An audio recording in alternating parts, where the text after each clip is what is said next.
Exode 20, 12, il est dit à l'endroit des enfants, honore ton père et ta mère, afin que tes jours se prolongent sur cette terre que l'Éternel, ton Dieu, te donne. Une phrase que n'hésite pas à nous rappeler les grandes personnes en cas de différend avec nos parents.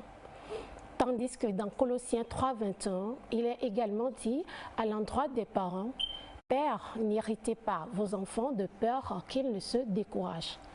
Une phrase dont personne ne fait cas malheureusement au cours de ces mêmes différends. Alors, que signifie donc cette phrase dans ce passage de Colossiens à l'endroit des parents? Et s'il advenait que les parents irritaient leurs enfants, qu'allait-il se passer? Les réponses à vos questions, vous les aurez dans un instant dans votre émission du bien-être spirituel, l'Église aujourd'hui. La thématique ce matin, parents, enfants, droits et devoirs.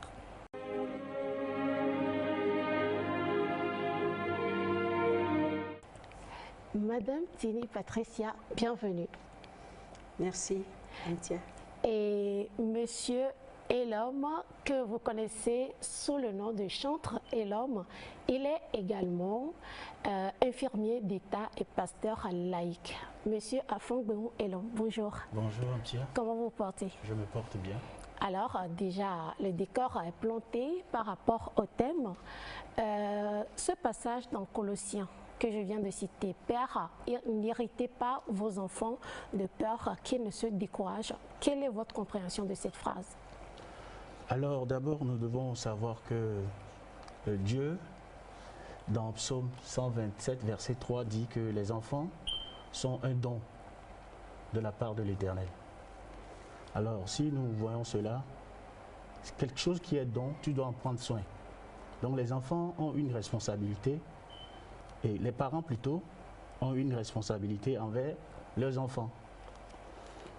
Donc, c'est en ce sens que nous allons parler du devoir des parents envers leurs enfants. Et on dit dans Colossiens 3, ou bien la Bible dit dans Colossiens 3, verset 21, que les parents ne doivent pas irriter leurs enfants. Oui, irriter là-bas, ça veut dire quoi concrètement? Ça dit provoquer les enfants à la colère. Il y a un autre verset dans la Bible, dans Ephésiens 6, verset 4. La Bible dit que les pères ne doivent pas provoquer leurs enfants à la colère. Donc, il y a une similitude entre les deux versets. Donc, nous devons savoir que les enfants sont des gens qui sont sensibles et ils ont une sensibilité très très aiguë et très délicate. Donc, il faut les ménager.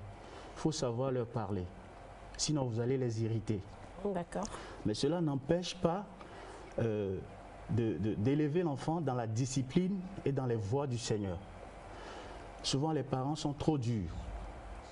Les parents ont tendance à être trop durs, soit trop indulgents. C'est les deux extrêmes.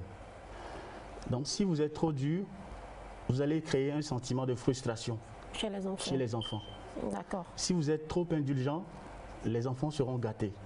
Nous allons... Donc, ce qu'il faut, il faut une fermeté pour qu'il y ait un équilibre. Comme on dit, le bâton et la carotte. Oui, c'est ça. D'accord. Il faut qu'il y ait de l'équilibre dans le foyer pour que les choses puissent avancer et élever les enfants dans la crainte de Dieu.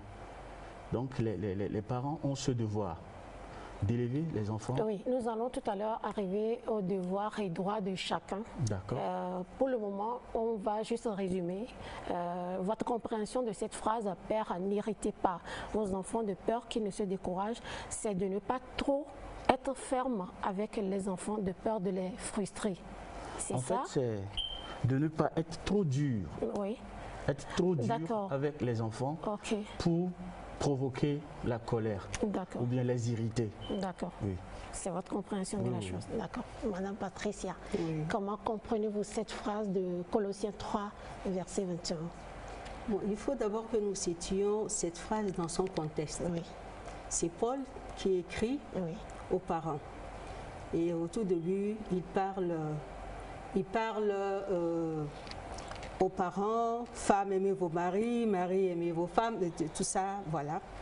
Et il dit, Père, n'irritez pas vos enfants, afin qu'ils ne se découragent. parce que nous sommes au tout début de la chrétienté, hein, et les enfants, on commence par les éduquer dans la chrétienté, dans la foi chrétienne, qui est une nouvelle foi. Alors Paul le dit, si vous irritez vos enfants, vous risquez de les faire partir. Ils ne vont pas vous suivre dans cette nouvelle foi chrétienne. Maintenant, ça c'est dans ce contexte-là. C'est dans ce contexte que Paul dit aux parents, surtout aux pères, n'héritez pas vos enfants. Mais dans le contexte actuel, dans notre contexte au jour d'aujourd'hui, c'est vrai que les enfants sont des personnes à part entière.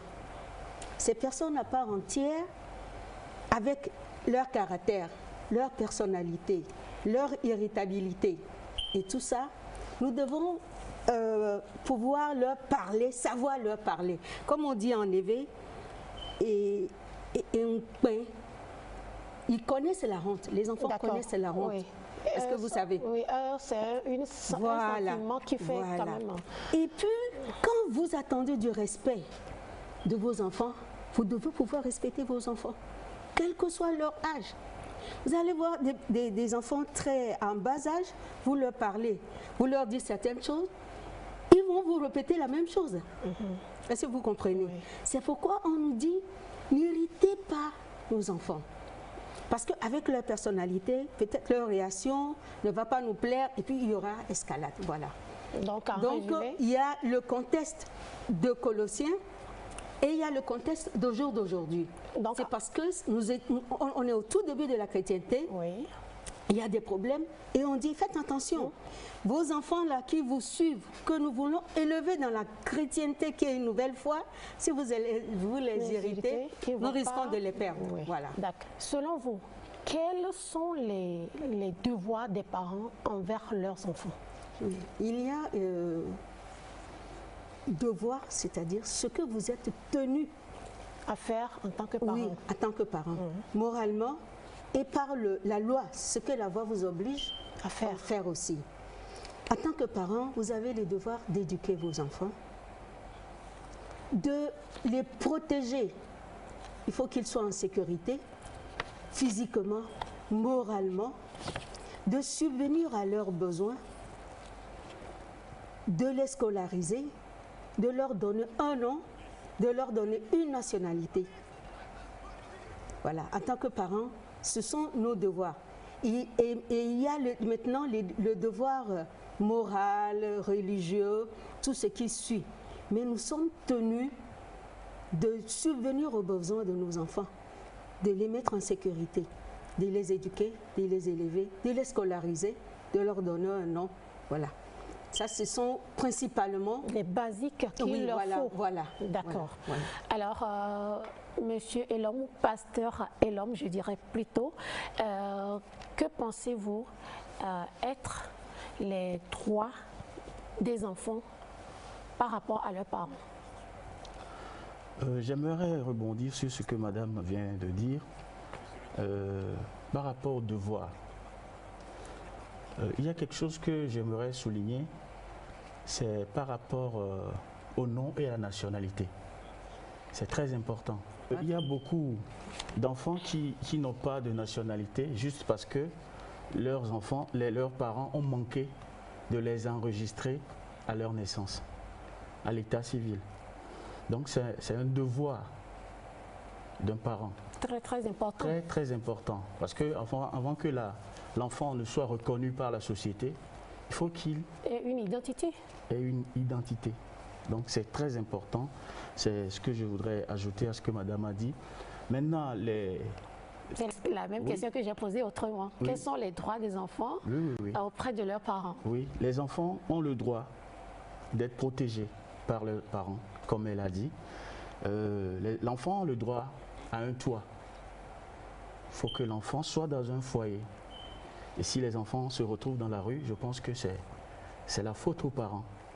Ça devient un danger pour la société. Ça devient un danger pour la société.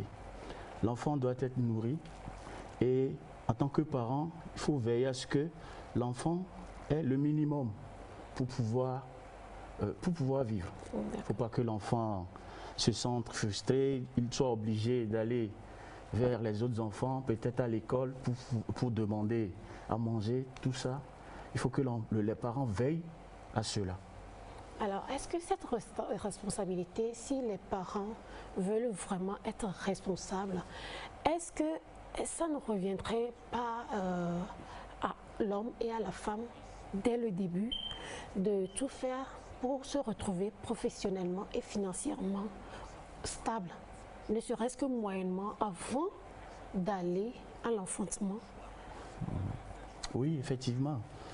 Il faut, surtout au niveau de nous qui sommes les chrétiens, c'est pour cela qu'on exige que le jeune homme qui va se marier, qu'il ait un travail, qu'il ait un niveau financier un peu acceptable avant de pouvoir faire doter une femme pour pouvoir la prendre en charge et prendre en charge un foyer. S'il arrive que ce que nous voyons souvent dans le monde, les garçons vont engrosser une fille, il n'y a pas eu de préparation, il n'y a rien. Donc c'est en ce sens qu'il y a beaucoup de problèmes qui vont arriver. Il y a des déséquilibres. Oui, ça commence à partir de là. Tel dit que c'est pas sa grossesse, tel dit que non, c'est à lui, et puis ça commence comme ça. Mais si elle-même n'a pas les moyens de pouvoir supporter cela, c'est fini, l'enfant va se retrouver et peut-être dans la rue. Oui. Donc il faut, c'est important que, surtout au niveau de l'homme, parce que c'est l'homme qui est le chef du foyer. Donc il faut qu'il ait un niveau avant d'engager une femme et pour pouvoir prendre soin d'une famille. Alors, monsieur l'homme, je vais peut-être vous paraître indiscrète. Oui. Quel type de père êtes-vous avec vos enfants? Attention aussi. Permissif, tolérant, patient, ouvert, gâteux? Bon, je suis patient avec mes enfants, mais cela m'arrive aussi de les corriger. Oui, je suis patient, mais ferme aussi. D'accord. Mais pas gâteux. D'accord. Ah, il le reconnaît. Alors, est-ce qu'il vous arrive d'avoir une préférence par rapport à un enfant en particulier parmi tous vos enfants? Non, j'aime tous mes enfants. D'accord. Oui, je les aime tous. D'accord. Madame Patricia, je sais que vos enfants sont de grands enfants, mais quand ils étaient tout petits, aviez-vous peut-être une préférence par rapport à l'un d'entre eux particulièrement? Si oui, pourquoi? Bon, et personnellement, comme l'a dit le frère et l'homme, pasteur, on aime tous ces enfants. Même si, il ne faut pas s'en cacher, on préfère l'un ou l'autre. Peut-être parce qu'on se reconnaît en lui, ou bien parce que au cours de sa conception, sa conception a été une chose spéciale. Peut-être dès qu'il est né, on vous l'a confié, vos regards se sont croisés, il y a quelque chose qui s'est passé en vous. Ça ne veut pas dire qu'on a une légère préférence peut-être pour l'aîné, peut-être pour le cadet, peut-être pour, voilà. On a, parce qu'il y a quelque chose en lui, il nous fait penser à notre papa, il nous fait penser à notre maman. Mais ce n'est pas quelque chose de, je ne peux pas dire de nocif. De nocif. Ouais. Bon, vous avez parlé de correction et autres. Moi, je suis une vraie mère africaine. En même temps que je suis une mère européenne, je dialogue beaucoup avec mes enfants, on parle, on échange. On n'a jamais imposé quoi que ce soit à nos enfants. Nous discutons. Quel type d'études vous voulez faire? Qu'est-ce que c'est si? On parle. On leur dit ça, c'est pas bon pour vous. On dialogue. Mais en même temps, il faut me voir leur tomber dessus aussi. Et comme je suis courte de taille, qui sont géants, je me mets sur la terrasse et ils sont dans le gazon pour pouvoir être à la bonne hauteur pour que la gifle. J'imagine la scène. Waouh. Voilà. Et tout à l'heure, j'ai beaucoup aimé votre réponse par rapport, est-ce que vous aviez une préférence à un enfant, par rapport à un enfant qu'un autre?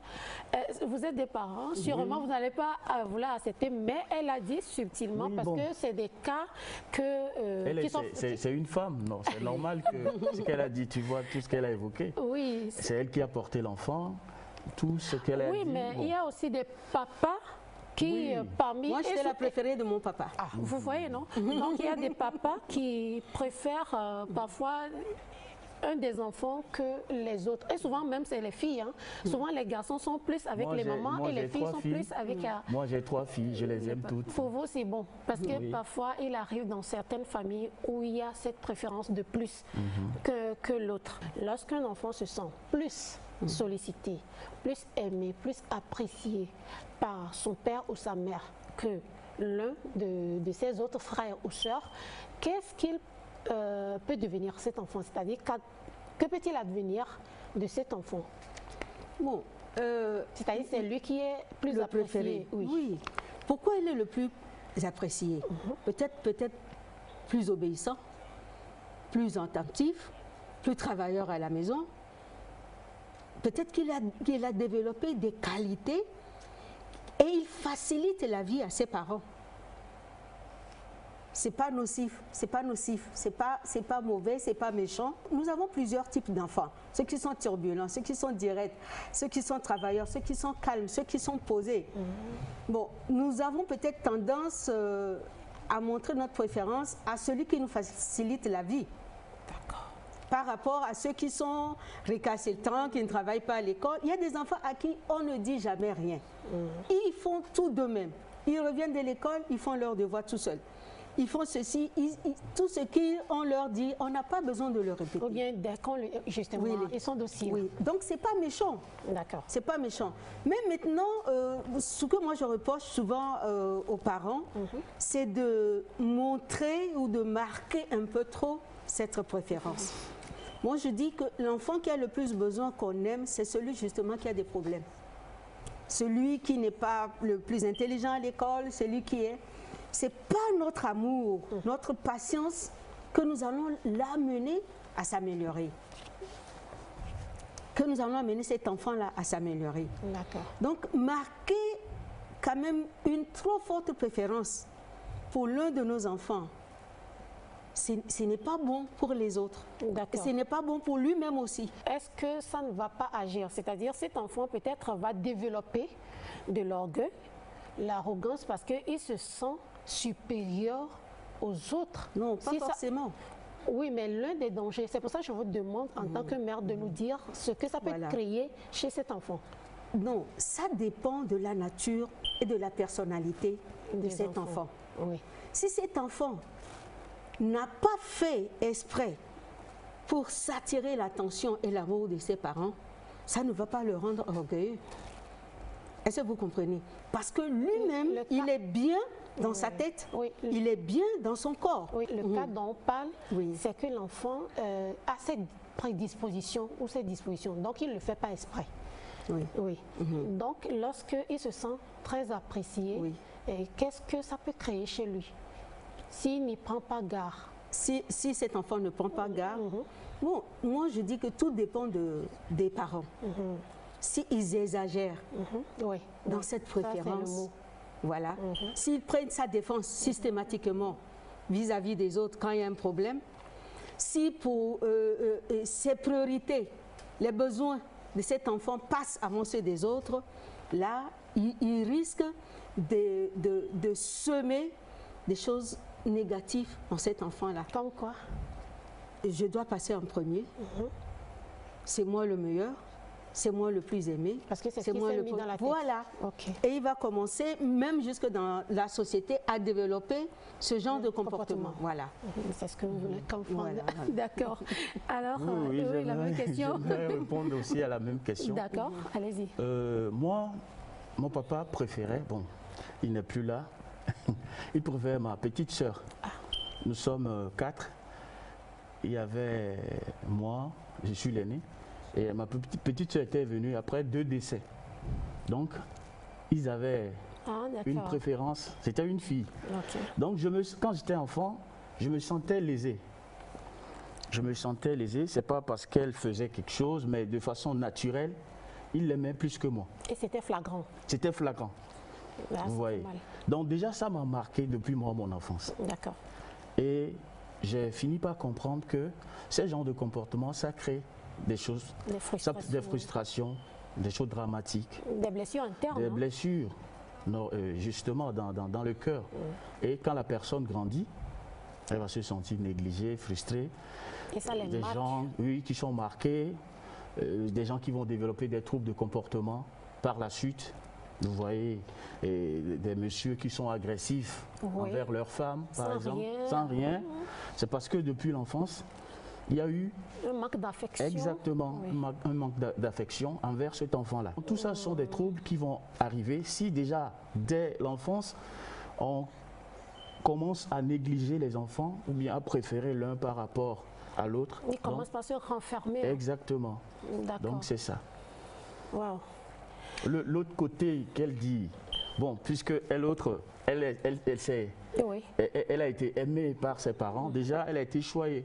Donc du coup, parmi ses enfants, elle va avoir toujours cette tendance-là à donner à tout le monde. À donner à tout le monde. Mais il y aura toujours quelqu'un qu'elle va préférer. Mais ce qui arrive, c'est que ce genre de personnes aussi développent un complexe de supériorité dans la société. Comme elle l'a dit tout à l'heure. Oui. C'est des gens qui se croient supérieurs, ils pensent que c'est eux. Parce que les parents, déjà, les le cadre mis, familial, les parents l'ont déjà mis haut par rapport aux autres. Oui, donc c'est ça, c'est le même comportement qui va développer. Ils sont partout les meilleurs. C'est ça. Moi, je vais vous faire rire. J'étais la préférée de mon papa. Oui, vous l'avez dit. Mais j'étais celle qu'on frappait le plus. Oui, mais il y a aussi... mais pas le papa. Le papa et la maman. Nous étions une fratrie. Mes parents ont fait 11 enfants. C'est paradoxal. On fait 11 enfants. Oui, mais moi, je peux comprendre. J'étais celle qu'on frappait le plus. Parce que c'est de vous, on attendait un peu plus. Oui, mais mes parents, ici, ils avaient aussi, ma maman aussi avait une préférence pour un ou deux, mon papa aussi avait une préférence pour un ou deux. Est-ce que vous comprenez? Mais ils nous aimaient tous. Nous avons eu des parents extraordinaires. Wow. Malgré ces petites préférences, c'est juste qui nous... On te dit, toi, va demander, parce que ce n'est pas n'importe qui va aller demander. Ça va. Oui, voilà. Dans la famille, il y avait des petites... Mais nos parents aimaient tout le monde. D'accord. On mangeait la même chose, on avait droit à la même chose. Personne n'en avait plus que l'autre. D'accord. Et paradoxalement, celle que mon papa aimait le plus, qui était moi, c'était elle qui chicotait avec sa ceinture. On peut comprendre ça parce que souvent quand on aime quelqu'un, c'est cette personne qu'on châtie le plus. Je ne sais pas si vous avez remarqué. Parce qu'on veut le meilleur de cette personne. Nous avons tout à l'heure abordé le côté droit, devoir des enfants, droit des enfants, et tout comme du côté des parents, ce qui nous a amené à parler des blessures internes au cas où il y a des préférences, qu'on le veuille ou pas, par rapport à l'un des enfants. Nous sommes partis loin dans nos recherches, puisque c'est cette phrase dans Colossiens, « Père, n'irritez pas vos enfants de peur » qu'ils ne se découragent, qui nous a amené à entrer dans ces détails-là. Et dans nos recherches, nous avons eu des témoignages de plusieurs personnes qui sont de grands enfants, eux-mêmes des parents aujourd'hui. Et parmi ces raisons, ils nous ont dit, parce qu'on a cherché à comprendre ce qu'ils n'aiment pas entre griffes chez leurs parents, c'est-à-dire ce qui les irrite auprès des parents. Et il y en a qui nous ont dit qu'ils n'aiment pas cette manière de leur choisir les habillements ou les habits dans des occasions de sortie, que ce soit seul ou avec eux, parce que souvent ça ne correspond pas à ce qu'ils voudraient porter eux-mêmes par rapport à là où ils s'en vont. Et il y a d'autres grands enfants qui nous ont dit qu'ils ont été bloqués émotionnellement parce que leurs parents les a poussés à se marier alors qu'ils ne se sentaient pas prêts. D'autres carrément ont dénoncé ce fait qu'ils ont choisi leur mari ou leur femme et aujourd'hui ils ne sont pas heureux en couple.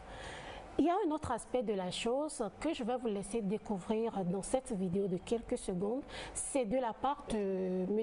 Émile Ovasso qui a accepté de nous répondre depuis le Cameroun.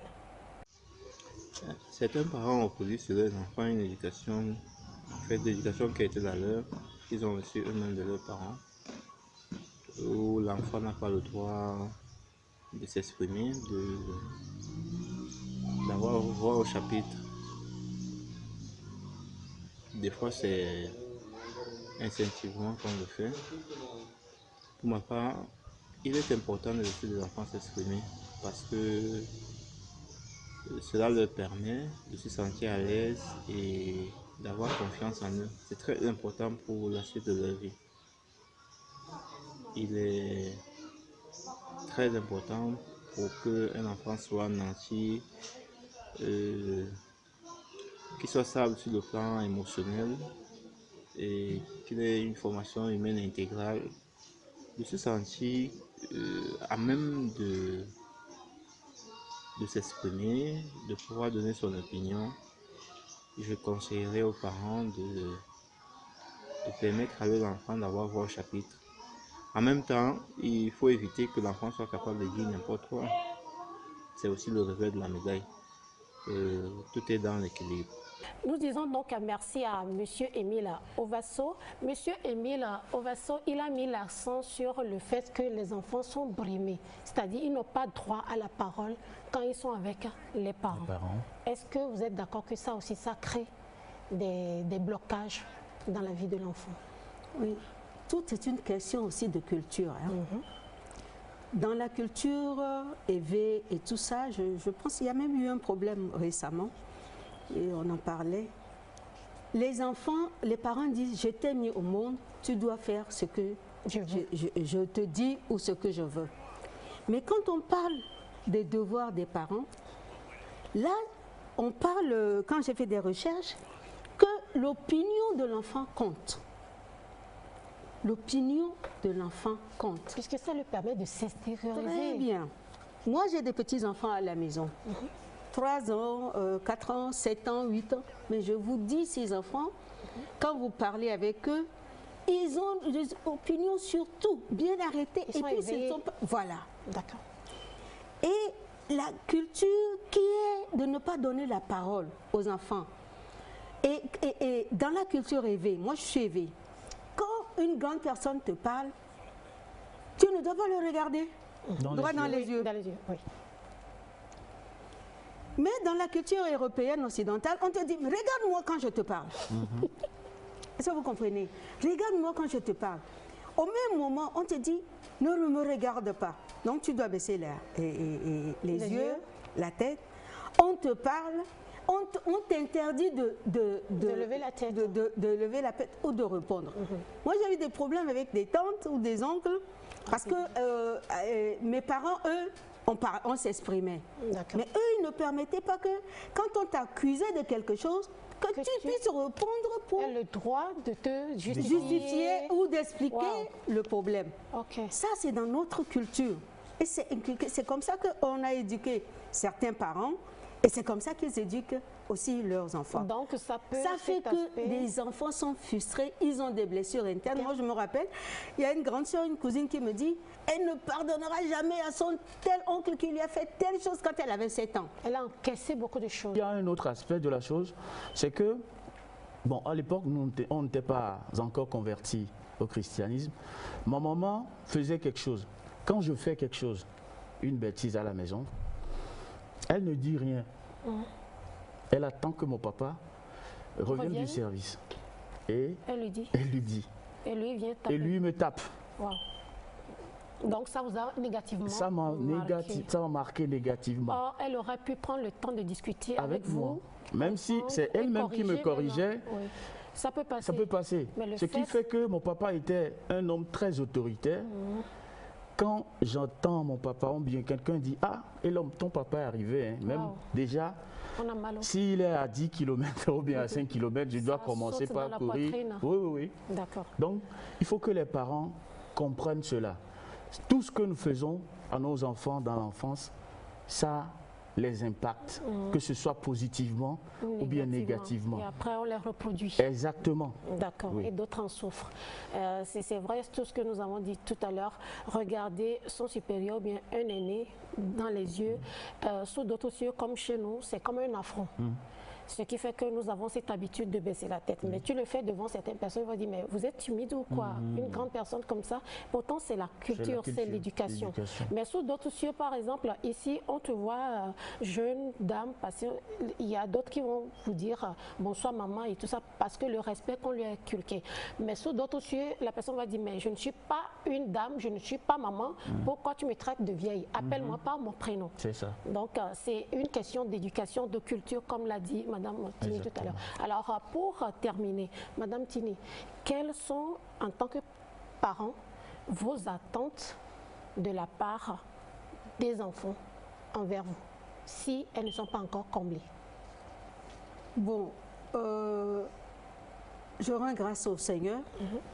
Par exemple, quand on parle des devoirs des enfants, il y a cette réciprocité. Le parent s'occupe de son enfant et l'enfant aussi doit pouvoir s'occuper de ses parents. Les droits et les devoirs se retrouvent. Voilà. Donc, s'occuper de ses parents, quand ils sont âgés, ils n'ont pas les moyens de subvenir à leurs besoins, de pouvoir se nourrir, de pouvoir se loger. C'est le devoir. Prendre soin de ses parents. Prendre soin de ses parents. Et Exode, quand vous lisez Exode, tout ça, quand on dit aux enfants de prendre soin, c'est parce que c'est Dieu qui fait cette recommandation-là. Il leur dit, je vous ai donné la vie à travers ses parents. En étant enfant, obéissez-leur. Mais en grandissant, donnez-leur du respect, occupez-vous d'eux. Voilà, c'est ce que dit cette bien partie. explicite. Voilà. Merci beaucoup. Et pour finir, Pasteur Oui, j'aimerais dire que si nous retournons dans la Bible, dans Ephésiens 6, verset 1 au verset 2, la Bible dit, enfants, obéissez à vos parents, car cela est juste. Donc, les enfants ont le devoir d'obéir, de respecter, d'honorer leurs parents. Et quitte aux parents aussi, de pouvoir les aimer, les protéger, comme on l'avait dit dans nos discussions. En début de d'émission. Quelque chose m'a marqué quand je travaillais à l'hôpital. Il y a des enfants qui ont emmené leurs parents, leur papa, à l'hôpital. Je rappelle qu'il est infirmier d'État, il est encore pasteur laïque et il est chanteur de l'Éternel. Donc, le papa est diabétique. Ils l'ont amené. Un jour, le papa a commencé par faire des crises. Ils étaient là. Et j'avais discuté avec le jeune homme pour qu'on amène le papa à la réanimation. Parce que le vieux devait aller à la réanimation. Et le garçon dit que bon, il n'y a pas de souci, que lui n'a pas les moyens. Et la fille était arrivée. Et la patronne de la fille était prête pour verser la caution. Donc, le jeune homme, il a appelé sa soeur. Ils se sont entendus pour empêcher à ce que le papa aille. Parce qu'ils m'ont demandé en réanimation. Ils m'ont demandé si le vieux va en réanimation, est-ce qu'il va s'en sortir? Je leur ai dit oui. Donc après cela, ils ont refusé. Et puis le vieux était décédé. Il a commencé par verser les larmes de crocodile. Donc ce sont des choses qui arrivent souvent. Souvent les parents en fin de vie, les enfants les délaissent. Il n'y a plus personne. Il n'y a plus personne. Alors que ce monsieur, ou bien cette dame-là, a beaucoup d'enfants, ou bien avait eu des enfants, elle s'est sacrifiée toute sa vie pour ses enfants. Donc il faut que cet aspect, les gens qui nous écoutent en ce moment sachent que, en tant qu'enfant, nous avons des responsabilités envers nos parents. Quel que soit ce qui leur arrive, on doit les soutenir. Malheureusement que le temps nous manque. Sinon, ce que je pourrais dire à la fin de ce que vous avez relaté tout à l'heure, peut-être que les enfants, ils se sont concertés, surtout peut-être les garçons, il n'a pas de boulot. Il se dit, si le papa, il s'en sort, est-ce qu'on aura les moyens de continuer par s'occuper de lui? Mais ce n'est pas une raison de le laisser mourir du moment où de l'aide leur est venue quand même. Ils auraient pu laisser les choses suivre leur cours normal et après Dieu même en décidera. Donc c'est vraiment touchant et c'est choquant. Eh bien, parents, enfants, droits et devoirs, c'était donc le thème ce matin. Merci de votre disponibilité, Madame Tini. Merci, Amtia. Et merci, Pasteur Elom. Et merci à tous nos téléspectateurs. Je ne saurais conclure sans dire merci au Seigneur Tout-Puissant qui quand même préserve encore nous, certains, nous qui avons encore nos parents en vie. Au travers de tout ce qui a été dit ici, si vous avez encore vos parents en vie, faites tout pour prendre soin d'eux. Donc je vous dis à la semaine prochaine et bon appétit à vous.